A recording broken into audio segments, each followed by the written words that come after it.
Salut les amis, déjà de retour pour un 4x4 explosif en mode confinement. Là, je suis en peignoir toute la journée, avec une barbe de 15 cm et je sais même plus où est ma douche. Ça grince un peu, mais bon, on s'y fait, hein. J'adore cette vie. Je vais vous dire franchement, faut pas me confiner. J'ai les yeux qui traînent beaucoup trop. Du coup, je scrute, je fouine et forcément, je trouve ma victime. Donc accroche-toi, ça va aller vite, hein. Prends pas de stylo, de toute façon, t'auras pas le temps. Je vous l'annonce d'emblée, ma victime, c'est Karine Lacombe. On y viendra au moment opportun. T'inquiète pas, on va s'occuper de toi, Karine. Bref, commençons par le commencement, et ça commence très mal. Le Premier ministre Édouard Philippe et le ministre de la Santé Olivier Véran ont signé le jeudi 26 mars un décret autorisant la prescription de plusieurs molécules contre le Covid-19. Ce décret autorise notamment la prescription de Plaquenil, l'un des médicaments à base d'hydroxychloroquine, mais aussi du médicament Caletra, avec l'association de l'opinavir-ritonavir. Là tu te dis, qu'est-ce que tu nous fais chez Marcel? Tu vois bien qu'Edouard et Olive autorisent l'hydroxychloroquine.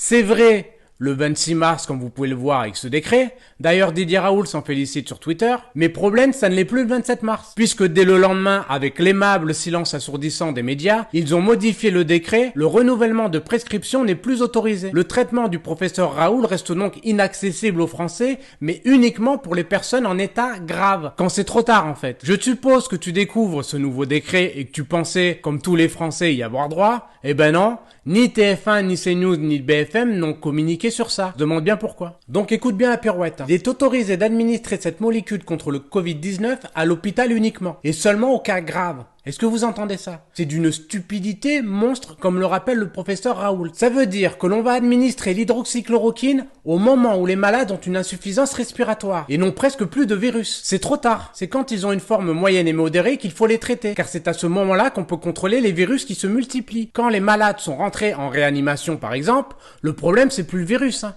Le gars il cherche de l'air, il suffoque, le virus il s'en tamponne le cul. Il a 2 doigts de claquer le gars. Qu'on se comprenne bien. Nous, on se pose la question de quand est-ce que tous les malades pourront avoir accès à l'hydroxychloroquine. Alors je vais vous dire, il va falloir être patient dans cet état d'urgence, puisqu'il faudra attendre les résultats de Discovery. Alors Discovery, en fait, c'est un essai clinique européen et on aura les résultats dans 6 à 8 semaines. Donc quand ce sera trop tard. Moi, dans 6 à 8 semaines, je serai à la pêche au goujon Éveyron avec mon pote Manu. Et tous les malades seront décédés. Va falloir mouliner du cercueil. On aura déjà compté les cadavres. Discovery, ça veut dire découverte. Alors si c'est pour découvrir des trucs quand tout est terminé, faut pas l'appeler Discovery, faut l'appeler Too Late. Trop tard. S'il fallait démontrer que l'hydroxychloroquine ne fonctionne pas, on s'y prendrait pas autrement, puisqu'ils vont administrer le médicament aux patients les plus graves, au moment où c'est trop tard. Avant l'heure, c'est l'heure, après l'heure, c'est plus l'heure. Et c'est ce que nous rappelle le professeur Perron. Ce qui fonctionne, c'est le dépistage précoce, après c'est trop tard. Alors une dernière chose, après on va s'occuper de Karine, t'inquiète pas Karine, on t'a pas oublié. Alors là les amis, on rentre dans un monde parallèle, celui de l'horreur, prends une bassine, on sait jamais, accroche-toi. Je cite le docteur Perron concernant les essais cliniques Discovery. Certains malades vont être testés par un placebo, auront signé un document dans lequel ils acceptent ne recevoir éventuellement aucun traitement. Je ne trouve pas ça éthique alors que le Plaquenil, médicament à base d'hydroxychloroquine, marche. Ça veut dire que les malades qui espèrent guérir vont être utilisés comme des cobayes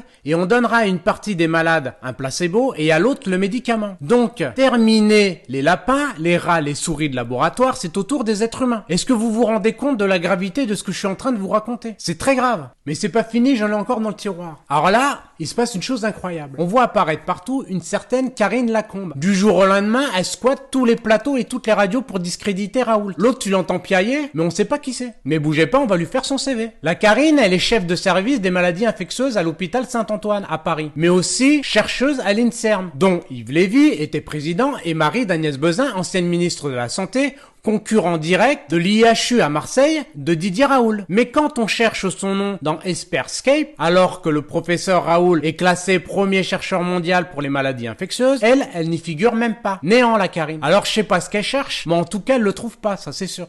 Elle dira concernant le traitement du professeur Raoult, ce qui se passe à Marseille est absolument scandaleux. C'est en dehors de toute démarche éthique. Alors justement, on va en parler de ton éthique. Parce que pour critiquer Raoult et l'hydroxychloroquine, on t'entend, mais t'es diablement discrète quand il s'agit de tes liens d'intérêt avec les laboratoires pharmaceutiques. Puisqu'elle a touché de l'argent de AbbVie qui produit Caletra, et de Gilead qui produit Remdesivir, les 2 autres médicaments testés contre le coronavirus pour contrer le médicament Plaquenil, médicament à base d'hydroxychloroquine du professeur Raoult. Et c'est ce que nous rappelle le député Joachim, s'adressant sur Twitter à Karine Lacombe. Vous devez, quand vous intervenez, déclarer vos conflits d'intérêts puisque vous avez touché de l'argent de AbbVie et de Gilead, les 2 alternatives à l'hydroxychloroquine. Plus grave encore, on retrouve Karine Lacombe faire le point sur la crise du coronavirus aux côtés d'Édouard Philippe et d'Olivier Véran. différents. L'une des plus virulentes opposantes à Didier Raoult, qui a de multiples liens d'intérêt avec l'industrie pharmaceutique, devient comme par magie la voix du gouvernement et des médias. Et quand je vous dis qu'elle a des liens avec l'industrie pharmaceutique, tout est là. Servez-vous, c'est cadeau. Ça, c'est sa déclaration d'intérêt de 2016. Elle a gagné au moins 18 000 € des laboratoires AbbVie et Gilead. Elle a participé à un congrès avec AbbVie en 2018, également participé à une étude pour AbbVie publiée en novembre 2018. Elle a été formatrice lors d'une journée de formation financée par AbbVie faite le 17 octobre 2019. Donc, je veux dire, il n'y a pas très longtemps. Et quand on va sur Transparence Santé, Gilead affiche 17 000 € de versement à Karine Lacombe au titre de convention et de rémunération entre février 2007 et fin 2019 et 8 000 € en avantage depuis 2013. AbbVie, pour sa part, déclare avoir versé à la professeure 26 000 € en convention et rémunération entre février 2016 et fin 2019 et 12 000 € d'avantage depuis 2012. Ça s'appelle du conflit d'intérêts avec l'industrie pharmaceutique. C'est scandaleux que Karine Lacombe puisse prendre la parole sur les plateaux télé et surtout avec des ministres sans déclarer ses conflits d'intérêts. Résultat des courses, on se retrouve avec Didier Raoult d'un côté, seul contre tous, avec le Plaquenil, l'hydroxychloroquine